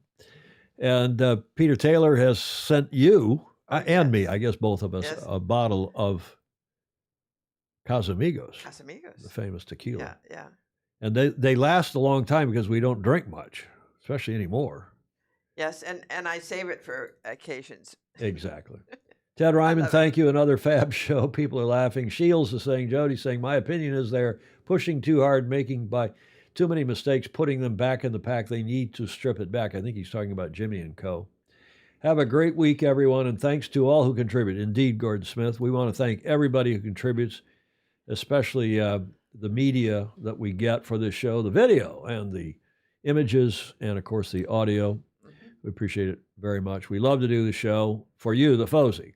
That's really who we do it for. Now, we teased it a couple times during the show, not only this day in history, but coming up, we're going to start running a lead up to what was, at least in my lifetime, I think the biggest, the sea change, pardon the pun, in our sport, which was the breaking of the 132-year hegemony, the longest winning streak in sport of the New York Yacht Club. Mm-hmm. And that started 40 years ago this week with the start of see this slide up here? Yeah. 1983, 40 years ago this week in June, the start of the first ever Louis Vuitton Cup, the Challenger Selection Series. We'll talk more about that on Friday and throughout the rest of, at least the next 2 or 3 months. We'll talk through September as we will commemorate that major event in our sport 40 years ago this year, starting this week. It doesn't seem like 40 years, Julia. It was like yesterday afternoon. Thank you, Joe Holtzman. Thank you, Christopher Gillingham. Thanks, folks, the formerly Fuzzy Bannerow, Tier DeYoung, Fritz Mueller, and everybody else. Thank you so much, and we hope to see you, of course, on Friday. Same time, same channel. In the meantime, have a great rest of your week, and sail fast, sail safe, and have fun. Ciao for now.